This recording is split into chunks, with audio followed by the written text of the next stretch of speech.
J'en ai jamais parlé sur ma chaîne YouTube. Qu'est-ce que je compte faire en fait après mes études? Qu'est-ce que tu comptes faire, Grégoire? Dis-nous, on n'en peut plus, Grégoire. Salut, c'est Greg. Bienvenue dans cette nouvelle vidéo. Ça fait plaisir de revenir sur YouTube. Alors, je dis revenir parce que moi, j'ai pas tourné de vidéo depuis 2 semaines et pour moi, ça fait longtemps. J'ai pas l'habitude de laisser autant de délai. Toi, tu t'en es pas rendu compte parce qu'il y a eu une vidéo il y a quelques jours sur la chaîne qui parlait du coup de l'iPad et de l'ordinateur, quoi choisir lorsqu'on est un étudiant.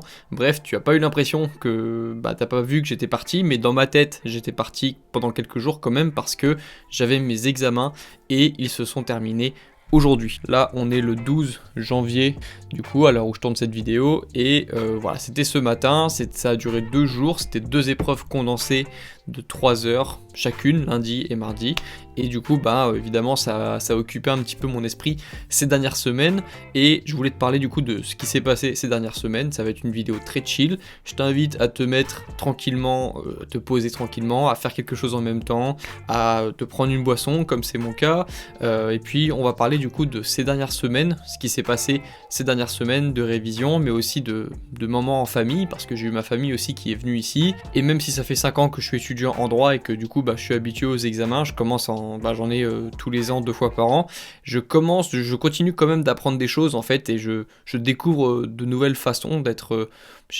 d'apprécier un petit peu plus les révisions, pas des masses non plus, mais j'apprécie pas les révisions toujours. C'est pour ça que tu vois que je suis content, là je suis un petit peu libéré de mes révisions. Pour quelqu'un comme moi d'assez créatif et d'indépendant, c'est hyper dur pour moi mentalement les révisions, dans le sens où ça m'enferme, m'empêche d'exercer vraiment ma créativité. Enfin, je veux dire, il n'y a rien de moins créatif que les révisions, mais j'ai quand même trouvé, je trouve, de nouvelles petites astuces pour rendre les révisions un petit peu moins désagréables, et on va parler de ça aussi dans la vidéo. Ce que je te propose, c'est que je te mette tout le sommaire de la vidéo en description, comme ça si tu as envie d'aller à des passages en particulier, tu pourras, et puis sinon on va commencer avec ce que j'ai à te dire sur ce qui s'est passé ces dernières semaines, et il s'en est passé des choses. Alors qu'est-ce que j'ai fait du coup pendant ces dernières semaines? Tu l'imagines, j'étais en révision, j'ai essayé de réviser du mieux que je pouvais. Alors il y a toujours des choses à redire, j'aurais pu réviser plus, j'aurais évidemment pu être plus concentré à certains moments, j'aurais pu être plus efficace, j'aurais probablement pu faire de meilleurs choix en fait, mais on peut toujours faire un petit peu mieux, et voilà, je l'ai senti aussi, même si je suis quelqu'un qui donne des conseils pour être plus efficace, pour être plus productif. Ça m'arrive aussi de moi-même être déconcentré, ça m'arrive aussi moi-même de pas avoir envie, et puis du coup j'ai ressenti moi-même cette difficulté parfois à réviser lorsqu'on est un petit peu tout le temps au même endroit. Je me rappelle que même si ma chambre je l'aime bien et que je l'ai aménagée pour faire en sorte de m'y sentir le mieux possible, il y a un moment aussi où t'en as marre d'être sur ton bureau et puis d'avoir l'impression de réviser les mêmes choses au même endroit, et du coup tant bien que mal j'ai essayé de réviser quand même, j'ai pas compté les heures, mais voilà, j'ai essayé de réviser, de rester le plus possible sur mon bureau, de pas tomber de pas succomber aux tentations du divertissement ou d'autres choses. Et j'ai vraiment appliqué pour moi le principe le plus important pendant les révisions: faire du mieux qu'on peut avec le temps qu'on a. Et c'est vraiment l'idée que j'ai gardée en tête tout ce temps, au lieu de me plaindre de me dire que j'aurais pu commencer plus tôt ou de faire d'autres choses, ou de faire mieux, au lieu de penser à ce que j'aurais pu faire de mieux avec le temps que j'avais, au lieu de penser au temps dépensé, penser au temps qu'il reste en fait. Et c'est vraiment un principe hyper important pour moi. Celui évidemment de ne pas se comparer avec les autres étudiants, c'est un principe fondamental aussi, et c'est un principe que je vous ai répété au cours des dernières vidéos, parce que c'est vraiment un principe important en fait. J'ai essayé plusieurs choses, j'ai essayé de me lever plus tôt, j'ai essayé de me coucher plus tard, et en l'occurrence, ce qui a mieux marché pour moi, c'était de me coucher plus tard. En l'occurrence, ça dépend des moments, il y a des moments où j'aime bien me lever tôt, il y a des moments où je préfère me lever tard, et moi le seul moment vraiment dans mes journées où j'arrivais à être bien concentré, c'était le soir. C'était arrivé vers le soir, je me mettais du coup ici, et puis je mettais mon casque à réduction de bruit, et puis je mettais du bruit blanc dans les oreilles, et puis voilà, j'essayais de comprendre le cours tant bien que mal, et de m'appliquer pour essayer de comprendre ce que j'étais en train d'apprendre. Et c'est des révisions quoi en fait, hein. C'est des révisions. Il a fallu aussi que je gère du coup le fait qu'il y avait la famille à la maison qui était là pendant les fêtes de Noël, et du coup j'ai quand même évidemment profité, toujours dans cette idée de pas faire en sorte que les études remplacent notre vie, mais de prendre notre vie, et puis que les études soient une branche de notre vie, mais qu'il y ait plein d'autres branches en fait. La branche de tes projets, la branche de ta vie personnelle, la branche de ta vie familiale, la branche de ton sport. En fait, il faut en fait que tu aies plusieurs domaines dans ta vie qui te plaisent et que les études soient un domaine, selon moi, de ta vie. Et pas que ce soit les études au centre de ta vie et que toi, tu t'adaptes après à tes études, à tes révisions et à ton planning en fait. Et moi, du coup, toujours dans cette idée de pas trop subir mes études, de pas trop souffrir pendant mes études, bah je me suis accordé le droit d'aller faire un foot avec mon cousin. Je lui ai aussi donné quelques notions d'apprentissage avec l'Active Recall pour qu'il apprenne ses cours plus vite au collège du coup parce qu'il est en 4ème. De tester sa mémoire. Et comment est-ce qu'on teste sa mémoire? Et ben on met une feuille devant des mots. Pour cacher la réponse. Ok. Et voilà, donc maintenant je pense que mon petit cousin, il va devenir major de sa... On dit pas major, on dit premier de classe, je sais pas comment est-ce qu'on dit. Il va devenir... il va tout casser. Enfin bref, du coup maintenant il connaît l'Active Recall et je pense qu'il va retenir ses cours un petit peu plus vite. Je suis toujours assez satisfait de la manière dont je gère mes révisions parce que connaissant ma nature et connaissant mon envie d'autonomie, je sais que c'est extrêmement difficile pour moi de rester sur un bureau et d'apprendre des choses qui me paraissent pas forcément utiles et qui me semblent vraiment d'un autre temps, qui me semblent juste parfois même déconnectés de la réalité. Par rapport à ce que je peux apprendre dans des bouquins intéressants, dans des choses de ma vie de tous les jours, des choses qui comptent pour moi et qui m'apprennent vraiment quelque chose. Et le fait que ce que j'apprenne dans ma vie perso, par rapport aux relations, à mes relations, par rapport au sport, par rapport à la nutrition, par rapport à l'épargne, à l'investissement, toutes ces choses que j'appelle des choses de ma formation personnelle en fait, me paraissent tellement concrètes par rapport à mes cours que je me demande quelle est la vraie réalité en fait. C'est quoi la vraie vie en fait? Est-ce que les études c'est la vraie vie? Et du coup, YouTube, ce serait la vie à côté, une autre vie, enfin pas la vie réelle, pas la vraie vie, ou est-ce que c'est plutôt YouTube et tout ce qui englobe ma formation personnelle qui représente la vraie vie, et les études, dans ce cas, ne seraient pas la vraie vie, ce serait plutôt quelque chose de théorique en fait. On présente toujours l'école et les études et l'éducation qu'on reçoit à l'école, au collège, au lycée et à la fac comme étant la vraie vie. Est-ce que c'est vraiment ça la vraie vie, ou est-ce que c'est juste que c'est la seule forme d'enseignement à laquelle on a goûté en fait depuis qu'on est petit, et du coup on considère que c'est ça le vrai enseignement, mais au final est-ce que la vraie vie elle est pas ailleurs en fait? Et c'est toujours des questions comme ça que je me pose lorsque je suis en révision, et puis voilà. Évidemment que ça arrive ces questions-là pendant les révisions, parce que c'est toujours pendant les révisions et pendant qu'on peut pas faire quelque chose qu'on va avoir envie de faire quelque chose. C'est toujours pendant qu'on doit réviser qu'on a envie de lancer des projets, qu'on a des idées, ou en tout cas moi c'est comme ça que ça se passe avec moi. Et c'est pour ça que vous voyez que je suis content d'être ici maintenant, de me sentir un petit peu plus libre et de pouvoir retourner à ce que j'aime vraiment.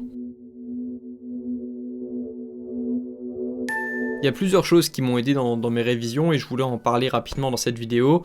3 choses, il me semble. La première chose, c'est les Study With Me. C'est ma petite révélation, on va dire, de ces révisions. Vous savez, ce concept où on révise en même temps, en temps réel. Déjà, ça a été une révélation pour moi parce que je pensais pas que ces vidéos allaient plaire autant. En fait, je reçois beaucoup de retours sur ces vidéos en message privé sur Instagram, par exemple. Les 2 messages privés qu'on m'envoie le plus souvent, c'est j'aime bien ton podcast et j'ai bien aimé le concept Study With Me. Tu vois, donc c'est vraiment des concepts, des messages qui reviennent souvent, et du coup je me dis que vraiment ce concept de révision en même temps, ensemble, en temps réel, a vraiment aidé des personnes à réviser, et moi ça me fait plaisir du coup, et du coup moi-même, en voyant à quel point certaines personnes semblaient être beaucoup plus motivées à voir quelqu'un réviser en même temps, je m'y suis mis moi aussi, et je me suis mis moi-même des Study With Me, pas de moi, hein.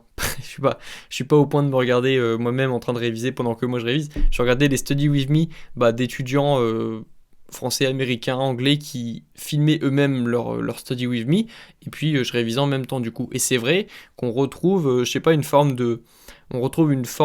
sent un petit peu plus connecté à quelqu'un qui révise, et on se dit qu'on n'est pas tout seul à perdre notre temps, entre guillemets, tu vois, on n'est pas tout seul à utiliser la plupart de notre temps et passer quasiment la journée sur des cours en fait, parce qu'on se sent toujours un petit peu seul, et on se sent toujours un petit peu on sait qu'on crame du temps, on sait qu'on est en train quand même d'utiliser notre temps sur quelque chose, et le fait de voir quelqu'un utiliser son temps aussi pour faire la même chose que nous, on se sent un petit peu moins seul à utiliser notre temps, et on se sent moins seul, et on est plus motivé aussi. Donc ça m'a aidé, les study with me, le bruit blanc, ça m'a aidé aussi. Moi, ce que je faisais du coup, c'est que j'avais le study with me en face de moi, et dans les oreilles, j'avais du bruit blanc. Ça m'a aidé à réviser. Je trouvais que je préférais parfois avoir du bruit blanc plutôt que de ne pas avoir de bruit. Et la troisième astuce, qui n'en est pas vraiment une, hein, c'est un petit truc qui m'a fait plaisir, on va dire, c'était le fait d'associer révision à boisson chaude. En fait, je sais qu'à chaque fois que le moment où c'est un petit peu plus difficile de se motiver, ou par exemple après avoir mangé, on doit retourner sur le bureau pour réviser, je montais, et en même temps j'emportais avec moi une tasse de thé généralement pour réviser. Et du coup, je sais pas, j'associais le côté un petit peu plus parfois réconfortant des boissons chaudes au côté un petit peu plus désagréable des révisions, et au final je trouve que ça rendait les révisions un petit peu moins compliquées ou un petit peu moins désagréables. Donc petite astuce pour rendre les révisions moins désagréables: study with me, bruit blanc et puis le thé. Maintenant, il faut que je vous parle un petit peu plus de mon stage. Alors en fait, en début d'année, j'avais commencé comme j'avais fait l'an dernier lorsque j'étais en Master 1. J'avais pour objectif de vous filmer mon année en tant qu'étudiant en droit, donc avec tout, la rentrée, les TD, les cours, les contrôles, les résultats des examens, etc.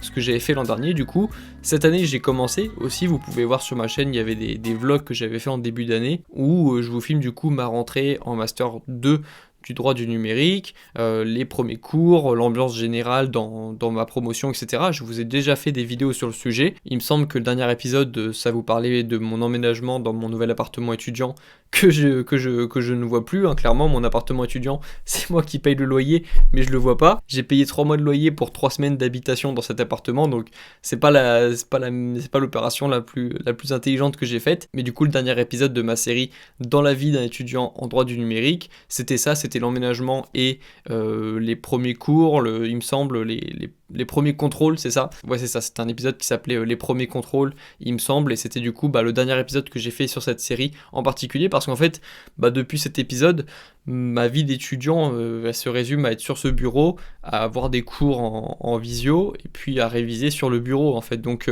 il n'y a pas grand-chose à filmer, il n'y a même plus de voisines, donc voilà, même pour le divertissement, c'est moins...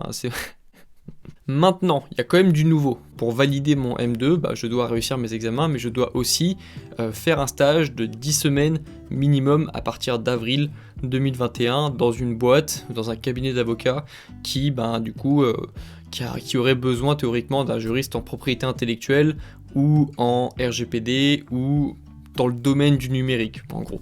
Et donc ça, c'était vraiment un truc que j'avais sous-estimé au début de l'année, parce que je savais qu'il y avait un stage à trouver en fin d'année, mais je savais pas exactement comment m'y prendre, parce que moi j'ai pas de contact, en fait, de base j'ai pas de contact, il y a aucun membre de ma famille qui est dans le juridique. J'ai fait quelques stages au cours de ma licence, j'en ai fait 2 au cours de ma licence, mais c'était pas dans le domaine du numérique, c'était au tribunal de commerce et au tribunal civil de grande instance. Donc compliqué pour moi de trouver un stage, je trouvais ça compliqué, et ça a été compliqué. Et récemment, normalement, avec les personnes que j'ai pu contacter, normalement je devrais avoir un stage pour dans quelques semaines, du coup à compter d'avril, pour une durée à définir, mais normalement ça devrait être faisable. Ça, de toute façon, j'ai pas le choix, mais je pense que voilà, ça a avancé, en tout cas, ça a avancé, et c'est pour ça que je vous en parle maintenant, parce que ça fait quand même partie de mon année d'étudiant en M2 droit du numérique. Le stage, c'est évidemment un moment important de l'année, et puis même si ça se trouve, vous verrez quelques parties de mon stage, en fait, parce que peut-être que si le directeur de stage autorise le fait que je filme des vidéos, peut-être que je vais vous faire une journée dans ma vie d'étudiant en stage, une semaine dans la vie d'un étudiant en stage, et puis peut-être que j'inclurai des moments du stage dans mes vidéos pour vous montrer un petit peu à quoi ça ressemble, des astuces pour trouver un stage, même si je vous ai déjà fait une vidéo sur comment trouver un stage ou une alternance. Donc voilà, c'est intéressant et ça fait partie de l'année, et c'est pour ça qu'il fallait que je vous parle un petit peu plus de mon stage. Et donc, maintenant qu'on a vu ce qui s'est passé il y a quelques semaines, ce qu'il se passe en ce moment avec mon stage, qu'est-ce qu'il va se passer, qu'est-ce qui va se passer dans les prochaines semaines? Bah déjà, moi j'ai pas de vacances, donc je vais reprendre les cours lundi prochain là, donc je vais sensiblement avoir la même organisation, j'aurai le même volume de cours, et c'est juste que les cours vont changer et que les intervenants vont tourner aussi, donc c'est tout, il va pas y avoir grand changement, et vous pouvez évidemment vous attendre à avoir un volume de vidéos qui est conséquent, qui sera le même en fait que celui que j'avais réussi à tenir les dernières semaines. Donc normalement un bon volume de vidéos. Et récemment là, tout à l'heure sur Instagram, pour ceux qui ont vu, j'ai fait une session de FAQ où je répondais à vos questions sur Instagram, et il y a une question qui revenait souvent. Et comme on est en train de parler justement de l'après, je me suis dit que j'allais en parler dans cette vidéo, même si j'en ai jamais parlé vraiment au cours de ma chaîne YouTube, j'en ai jamais parlé sur ma chaîne YouTube. Qu'est-ce que je compte faire en fait après mes études? Donc ça, comme je te dis, c'est une question qui revenait souvent sur Instagram. Qu'est-ce que tu comptes faire après tes études? Est-ce que tu vas quand même continuer YouTube après tes études? Est-ce que tu vas... qu'est-ce que tu comptes faire? Est-ce que tu vas bouger? Est-ce que tu vas rester à Caen? Est-ce que tu vas aller dans des endroits différents? Est-ce que tu vas voyager? Qu'est-ce que tu comptes faire, Grégoire? Dis-nous, on n'en peut plus, Grégoire. On veut savoir. Eh bien, écoutez, je n'en sais rien. Parce que je prévois très rarement ce que je compte faire au-delà de 3, 5, 6 mois, en fait. Ça, c'est quelque chose que je faisais déjà avant 2020. Je planifiais rarement sur le long terme. Et depuis 2020, évidemment, je le fais encore moins, le fait de planifier sur le long terme. Et moi, en fait, ce qui m'intéresse, c'est tout ce qui touche au monde de l'étudiant.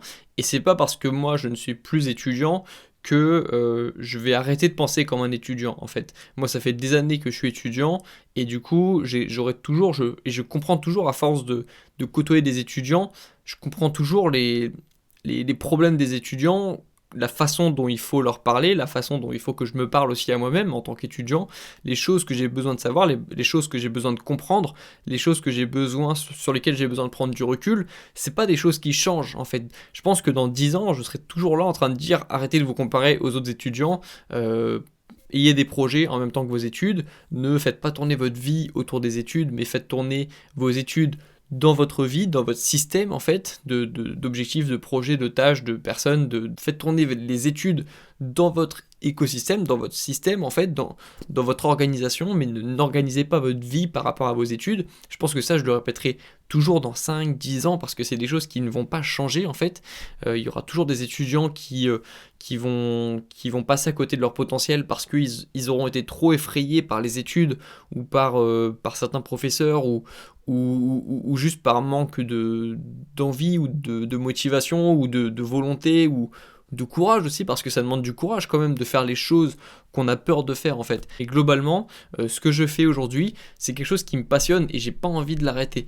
Et tant que je serai pas devenu un boomer pour les étudiants et tant que j'arriverai à comprendre ce qui se passe dans la tête des étudiants, bah, je continuerai de le faire.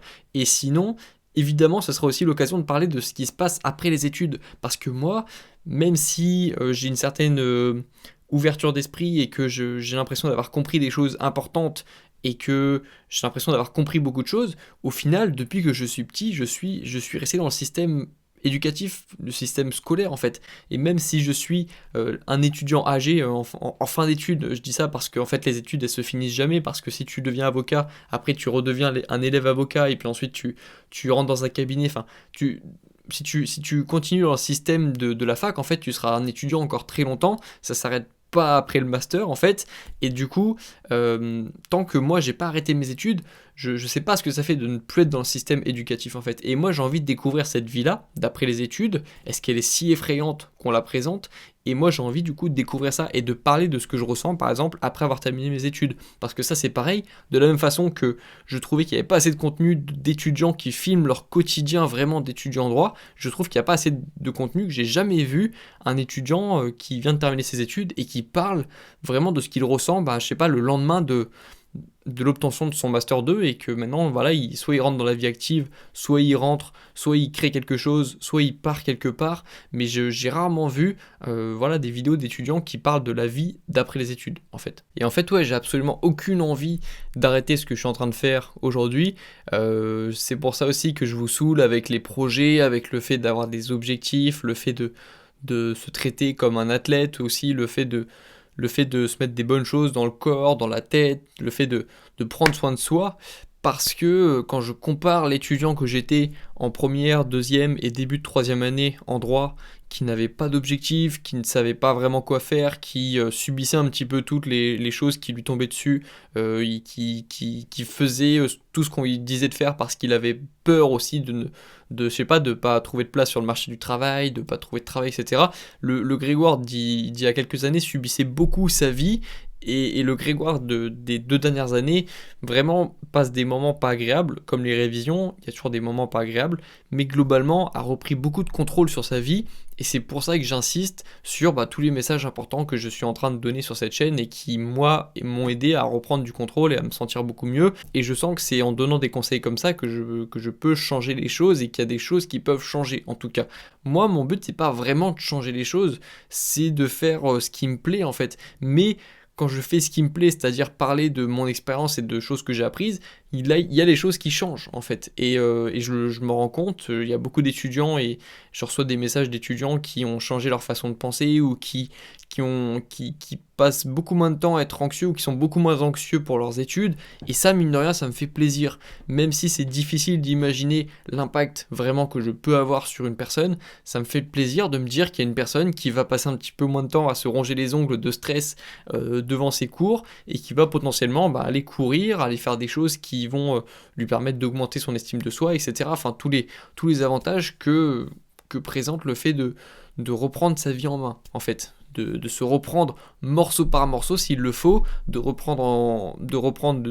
le morceau des relations, de recoller le morceau de l'estime de soi, de la confiance en soi, de sa vie sportive, de son physique, de son état d'esprit, d'avoir un état d'esprit positif, recoller les morceaux et faire en sorte de petit à petit retrouver une autonomie, une indépendance.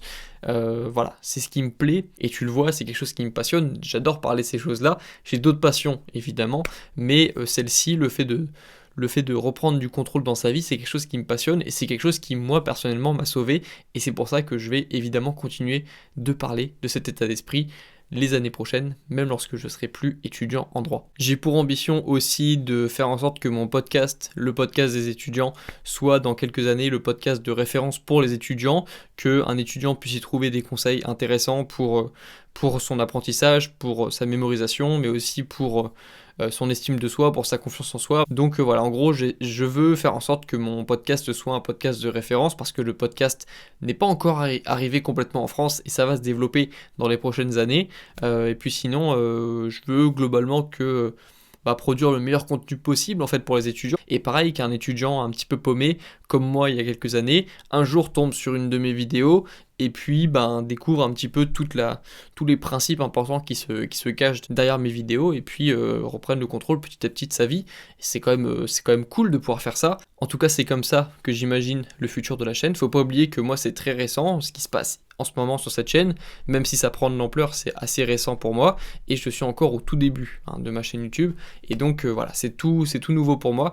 Et c'est du coup comme ça en tout cas le fait de continuer évidemment mes vidéos, c'est quelque chose qui fait évidemment partie de mes projets pour l'année prochaine. Et maintenant sur le contenu en lui-même, on verra comment est-ce qu'il évolue. J'espère que le mois de l'an prochain évidemment sera meilleur en vidéo, fera des meilleures vidéos, fera des meilleurs montages, sera évidemment meilleur, mais globalement je pense que le mois de l'année prochaine fera globalement les mêmes choses que je fais actuellement parce que c'est les choses qui me rendent heureux et c'est les choses dans lesquelles j'ai envie de m'améliorer. Et puis voilà, du coup tu sais à peu près tout pour mes plans sur le moyen et long terme. Tu sais ce qui va se passer les prochaines semaines. Je vais retourner en cours, je vais reprendre les cours et ensuite du coup on verra ce qui se passe les prochains mois. On va essayer de suivre aussi l'affaire du stage parce que c'est important. Et puis du coup on va finir cette année ensemble. J'aurai peut-être des moments un petit peu plus difficiles que j'aurais pas vu venir dans les prochaines semaines, des choses qui vont me tomber dessus. Ça fait partie du processus. Je sais qu'il y a des moments où parfois j'ai l'impression que ça va bien se passer et puis il y a forcément quelque chose qui te tombe dessus. Je prévois d'avoir des moments plus difficiles dans les prochaines semaines, des moments de baisse de motivation, de baisse de concentration. C'est normal, il faut l'intégrer dans le processus, mais globalement voilà, j'ai confiance en cette année et j'ai confiance en les choses qui peuvent potentiellement se passer dans les prochains mois. Et du coup voilà, cette vidéo était quand même assez longue je pense, mais il fallait que je fasse une petite mise au point sur cette année en droit du numérique. Voilà où on en est du coup au mois de mi-janvier, voilà comment ça se passe dans mon Master 2 droit du numérique en milieu d'année du coup, et du coup voyons voir comment ça se passe dans les prochaines semaines. Moi je vais m'arrêter là dans cette vidéo. Si tu as des questions à me poser, écris-moi en commentaire et puis on se retrouve très bientôt dans la prochaine vidéo. Bon courage dans tes projets et bon courage dans tes révisions. Ciao.